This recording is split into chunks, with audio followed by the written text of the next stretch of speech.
चलिए ध्यान दीजिएगा, तो पिछले क्लास में जो है हम लोग क्वेश्चन नंबर कितना 5 तक देख लिए थे, ठीक है। और इसमें जो है हम लोग 6 नंबर से ध्यान दे रहे हैं, ठीक है, यानी देखेंगे 6 नंबर क्वेश्चन देख लीजिएगा आप लोग, एक बार पढ़ लीजिए। लाओ भाई किताब लाओ। तो क्वेश्चन में जो है आपको कह दिया है कि ABCD कथी है, कथी गिरा भाई, देखो निकालो निकालो। कह दिया है कि ABCD है ना, यानी आकृति 9.25 में चतुर्भुज ABCD के विकर्ण AC और BD परस्पर बिंदु O पर इस प्रकार प्रतिच्छेद करते हैं कि OB बराबर कथी OD, और साथ में यदि AB बराबर CD है तो दर्शाइए कि 3 गो चीज दर्शाना है। समझ ली, ये एगो आपको चतुर्भुज दे दिया है, ठीक है। साथ में क्या दिया है, एगो E विकर्ण है, एगो E विकर्ण है।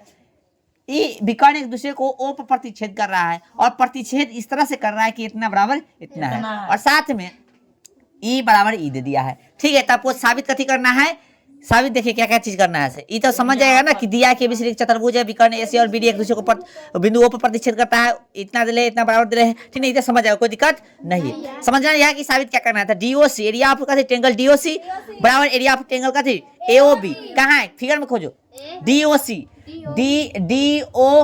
यानी इसका एरिया जो किसके एरिया के बराबर करना है, ट्रायंगल AOB के, ट्रायंगल AOB यानी ये दोनों बराबर करना है, एक नंबर। दूसरा कथी ट्रायंगल DOC किधर है, यही है। फिर इसको लाना है ACB के बराबर करना है, ACB DCB है, DOB ना है, देखा यहाँ सॉरी ये कथी है DCB है, सॉरी DCB कहाँ है, DCB खोजो तो DCB यानी हाई वाला जो है ACB के बराबर लाना है। ACB कहाँ है, ACB यानी हाई वाला के बराबर लाना है। और फोर्थ नंबर में कथी करना है, या तो आप जो समांतर ला दो कथी के DA समांतर कथी CB या BC बोलो जो भी, और नहीं तो इसको साबित कर दो कि समांतर चतुर्भुज है। चलो तो हमने क्या किया, रचना किया कि D और B से AC पर लंब खींचे, D से और B से AC पर कथी खींचे लंब।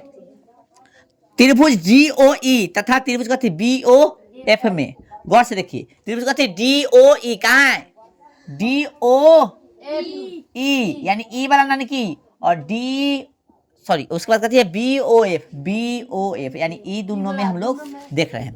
क्या देखे कि कोण DEO बराबर कोण BFO है ना। ये देखो तो कौन से कथी के कारण, साथ में 90 डिग्री के कारण बराबर होगा, साथ में कोण DOE बराबर BOF, DOE यानी ई वाला, BOF यानी ई वाला समूह कोण है। चलिए तो समूह कोण बराबर होगा, साथ में OD बराबर OB दे दिया था, है ना, OD बराबर OB। अब गौर से देखिए, गौर से देखो हुआ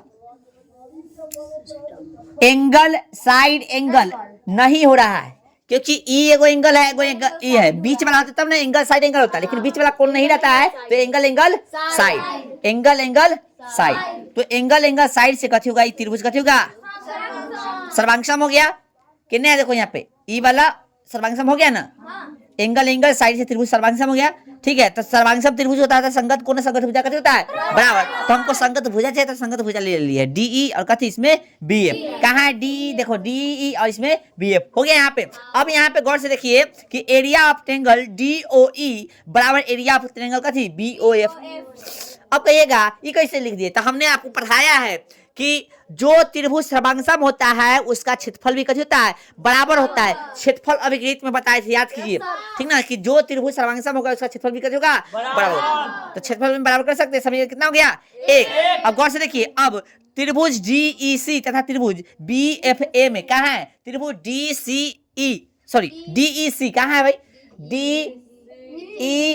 DEC हाई वाला दिख रहा है, और BFA कहाँ है, BFF ध्यान दो BFA, ठीक है, कहाँ दिख रहा है ई, ठीक है।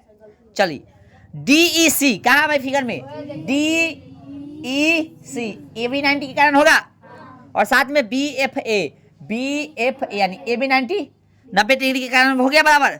CD बराबर AB देले है क्वेश्चन में, CD बराबर AB हाई होगा ना रे, इसका भाग है ना हाई, और हाई तो देले है बराबर हो गया। साथ में गौर से देखिए DE बराबर BF अभी साबित किए हैं।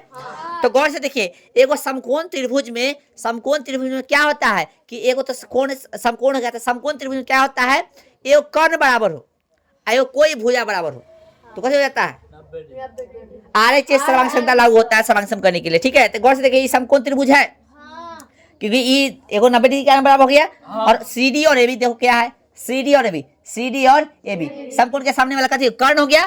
कर्ण के अलावा कोई एगो भुजा बराबर होना चाहिए। तो कथी बराबर लाए हैं हम लोग, देखिए तो गौर से, डी ई और इसमें कथी बी एफ। तो कर्ण के अलावा कोई दूसरा भुजा बराबर है ना भाई, तो इसलिए आर से सर्वांग सम लागू यहाँ पे हो जाएगा और सर्वांग सम हो जाएगा। ठीक है, अब जो है डी सी ई बराबर कथी होगा, बी ए एफ। कथी से, सिंप्लिसिटी से कि त्रिभुज सर्वांगसम होता है तो संगत कोण संगत भुजा कथी होता है, बराबर होता है। ठीक है, संगत कोण संगत भुजा बराबर होता है। ठीक है, चलिए तो यहाँ पे हमको चाहिए भाई संगत कोण चाहिए तो संगत कोण ले लिए। ठीक है, अब गौर से देखिएगा डी सी ई बराबर कथी है, बी ए एफ। गौर से देखिए डी सी ई कहाँ है, डी सी ई है ना, डी सी ई यानी ये वाला कोण, और फिर भैया B A F, B A F यानी ये वाला कोण की बात हो रहा है। ये देखो ऐसे आई तीसरा तिरछी है, और तीसरा तिरछी कोण को कथी बोलते हैं, एकांतर कोण। तो एकांतर अंतर कोण हो गया भाई। तो एकांतर अंतर कोण के प्रतिलोम पढ़े थे, याद करो भाई, ऐसे कि ई जब बराबर है तो समांतर होता है। तो कह सकते हैं कि हाई हाई कथी हो जाएगा, यानी सी डी समांतर कथी हो जाएगा, ए बी। सी डी समांतर कहाँ, सी डी समांतर ए बी, सीडी समांतर ए बी साइड साइड। हाँ ये बराबर दे लेता पहला ही। ठीक है, हाँ एकांतर अंतर कोण के प्रतिलोम से कथी होगा, समांतर हो गया। अब गौर से देखिए एरिया ऑफ डी ई सी बराबर एरिया ऑफ कथी बी एफ है। कैसे, ये अभी सर्वांगसम साबित किया है ना रे, तो सर्वांगसम जब साबित किए हैं भाई साहब तो इसका कथी होगा, क्षेत्रफल भी बराबर होगा, हम वो जानते हैं। ठीक है, समीकरण कितना हो गया, 2। समीकरण 1 और 2 को जोड़ दिए, तो जब समीकरण 1 और 2 को जोड़े तो लेफ्ट जुड़ेगा राइट। तो इसमें इसको जोड़ दिए, ई साइड वाला को देखो यहाँ पे इसको जोड़ दिए, और ई साइड वाला को कहाँ, इस साइड से जोड़ दिए, अर्थात यहाँ से जोड़ दिए, है ना। यहाँ क्षेत्रफल नहीं है, वो क्षेत्रफल वाला लेना चाहिए था। ठीक है, क्षेत्रफल कहाँ है, क्षेत्रफल इसका क्षेत्रफल सॉरी यहाँ समीकरण यहाँ ना, ई वाला पक्ष को ई पक्ष से जोड़े और ई वाला पक्ष को ई पक्ष से जोड़े। ठीक है, देखो यहाँ पे डी ओ ई दिख रहा है कहीं से, डी ओ ई दिखा, प्लस कथी हो गया ई वाला डी ई सी, और फिर देखो यहाँ पे बी ओ एफ प्लस कथी बी एफ ए। समझ में आ रहा है। अब जोड़ेंगे फिगर में, देखो D O E plus D E C, D O E plus D E C है ना, देखो है ना रे यहाँ पे कथी एगो ई आकृति बन रहा है, तो इसका नाम कथी रख दिया हम लोग, देखो तो दोनों को जोड़ने के बाद क्या आया, डीओसी आ गया। फिर इसको भी जोड़िएगा B O F plus B F A, आ गया कथी ए ओ पी। फिगर में देख सकते हो, देखो कौन से बी ओ एफ प्लस कथी बी एफ ए नहीं, दोनों को जोड़िएगा। ठीक है, ये आ जाएगा बी ओ ए। ठीक है, आ गया भाई, कहाँ गया भाई, चाहे ए ओ बी बोलो, बात कथी नहीं कहने गया रे। हाँ, डी ओ सी बराबर कथी हो गया ए ओ बी होगा ना, सॉरी ए ओ बी। अब ठीक है, चलिए अब कथी कि ये इसमें भी और इसमें भी बी ओ सी जोड़ देंगे, डी ओ सी में भी बी ओ सी जोड़ेंगे, तो डी ओ सी कहाँ है, डी ओ सी में कैसे जोड़ेंगे बी ओ सी सॉरी, तो बी ओ सी जोड़ेंगे, यानी इसमें इतना में इतना जोड़ देते हैं, आकृति बन गया। हाँ, तो इसका नाम कथी हो गया, देखो यहाँ गौर से, यहाँ पे देखो डीसीबी हो गया, ये पूरा का नाम डीसीबी हो गया। तो हमको भाई इसमें कथी जोड़ना था, गौर से देखिए, उसमें भी बीओसी जोड़े हैं। अरे बुआ इसमें भी बीओसी जोड़े हैं, यानी इतना है, इसमें बीओसी जोड़ देता, फिर एक बी सी ए बना आकृति, चाहे एसीबी बोलो, बात कथी है सेम है। तो हमने क्या लिखा है, जोड़ने पर एसीबी आ गया। चलिए ये भी साबित हो गया, ये क्या नंबर साबित था, 2 नंबर। अब गौर से देखिए डीसीबी तथा एसीबी का आधार सीबी है। डीसीबी और एसीबी दोनों का आधार कथी है, सीबी है। दोनों का आधार कथी है, सीबी है। अतः दोनों त्रिभुज भी एक ही समांतर के बीच में है, हाई समांतर हाई के बीच में है ना भाई।